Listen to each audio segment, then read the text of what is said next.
Louvado seja nosso Senhor Jesus Cristo. Para sempre seja louvado e sua mãe Maria Santíssima. Olá, meu irmão, minha irmã. Bom dia. O santo do dia é uma resenha diária dos santos guardados na memória da igreja. São histórias de mestres da vida cristãs de todos os tempos, que como faróis luminosos orientam o nosso caminho. Então, nesta sexta-feira, dia 28 de agosto, é celebrada a festa de Santo Agostinho. Seu nome era Aurélio Agostinho. Ele nasceu em 13 de novembro do ano de 354, em Tangaste, que era uma cidade do norte da África, que era dominada pelos romanos. Era filho primogênito. Seu pai, chamado Patrício, era pagão e possuía pequenas propriedades de terra. Sua mãe era uma cristã fervorosa, tanto que se tornou santa. Então é a Santa Mônica, que foi celebrado ontem, dia 27 de agosto, um dia antes da festa de Santo Agostinho. Mônica sempre buscou educar o filho na fé cristã.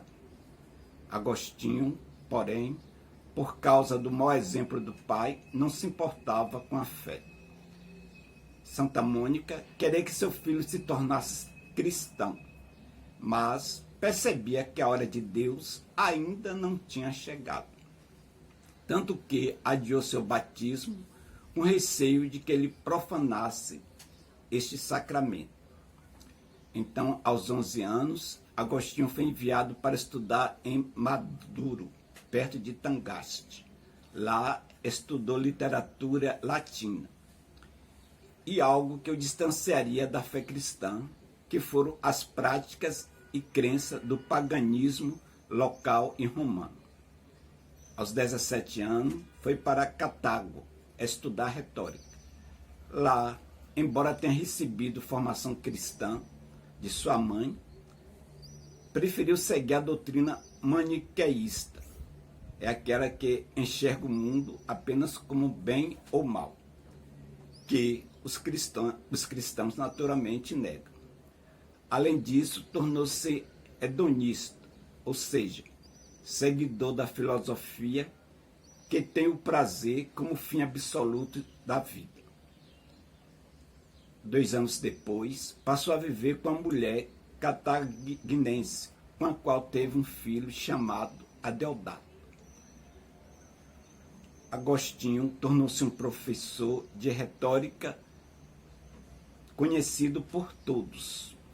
Chegou a abrir uma escola em Roma e conseguiu o posto de professor da corte imperial situada em Milão. Porém, se decepcionou com as incoerências do maniqueísmo. Aproximou-se então do ceticismo. Sua mãe mudou-se para Milão e exerceu certa influência sobre seu comportamento. Nesse tempo, também se decepcionou com o ceticismo. E ele se aproximou de um bispo de Milão, Santo Ambrósio. A princípio, queria apenas ouvir a retórica excelente do bispo.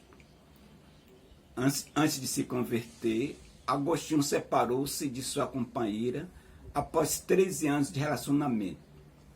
Porém, se envolveu com outras mulheres. Depois, foi se convencendo da verdade sobre Jesus Cristo, pela pregação de Santo Ambrósio. E sua mãe, ao mesmo tempo, não cessava de orar por ele. Depois das buscas incessantes pela verdade e de vários casos amorosos, Agostinho finalmente rendeu-se à coerência da mensagem de Jesus Cristo. Encontrou em Jesus o que não encontrara em nenhuma outra filosofia, em nenhum outro mestre. Assim, ele e seu filho Adeodato, então com 15 anos, foram batizados em Milão por Santo Ambrósio durante uma vigília pascal. A partir de então, passou a escrever contra o maniqueísmo, filosofia que ele conhecia muito bem. Além disso, escreveu obras importantes, o que o tornou doutor da Igreja. Agostinho tinha grande atenção e devoção por seu filho Adeodato. Buscava formá-lo na fé e nas ciências humanas. Só que, de repente, seu filho veio a falecer. Para ele, foi um grande choque. E por causa disso, decidiu voltar à sua terra natal. Mas, no caminho de volta, ouviu a notícia que sua mãe também faleceu. Então, Agostinho mencionou em suas obras Confissões a maravilha e o alimento espiritual, que eram os diálogos que ele tinha com sua mãe, a Santa Mônica, sobre a pessoa de Jesus Cristo e a beleza da fé cristã.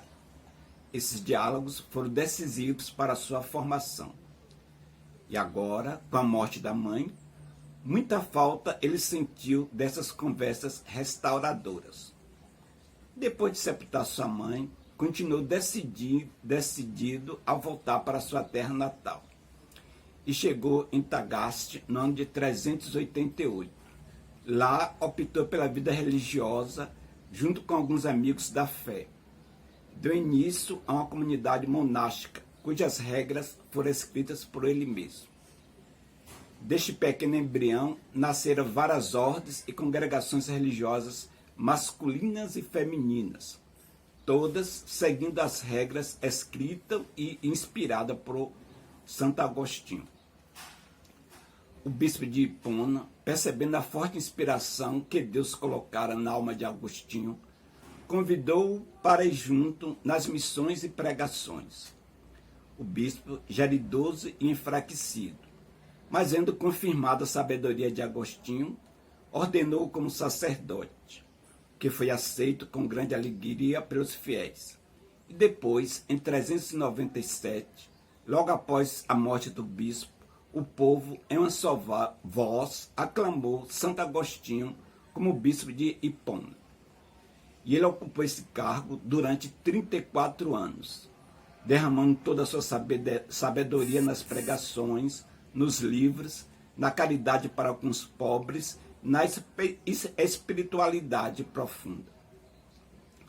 Ele combateu várias heresias, tornou-se um dos mais importantes teólogos e filósofos da Igreja Católica, influenciando pensadores do presente, do passado e do presente. Ele foi declarado doutor da Igreja e um dos padres da Igreja por causa do seu ministério iluminador. Entre os livros de maior destaque em suas obras estão Confissões e Cidade de Deus. São livros autobiográficos que se tornaram best-sellers ao longo de vários séculos. Continuam sendo lidos até hoje. Santo Agostinho faleceu feliz pela força da Igreja de Hipona, mas ao mesmo tempo triste, por causa da invasão bárbara em Hipona, motivo de grandes perseguições contra os fiéis. Sua morte ocorreu em 28 de agosto do ano 430. Mais tarde, em 725, seus restos mortais foram exumados e transladados para a cidade de Paiva, na Itália, onde são venerados na igreja de São Pedro do Céu de Ouro. A igreja fica perto do local onde ocorreu a sua conversão. Por esse testemunho de fé, vamos então orar. Renovai, ó Deus, na vossa igreja, aquele espírito com o qual cumulaste o bispo Santo Agostinho, para que, repleto do mesmo espírito, só de vós tenhamos sede, fonte da verdadeira sabedoria, e sua voz busquemos, autor do amor eterno. Por nosso Senhor Jesus Cristo, vosso Filho, na unidade do Espírito Santo. Amém. Então, que o Senhor nos abençoe, em nome do Pai, do Filho, do Espírito Santo. Amém. Que a alegria do Senhor seja a vossa força. Tenham todos um bom dia.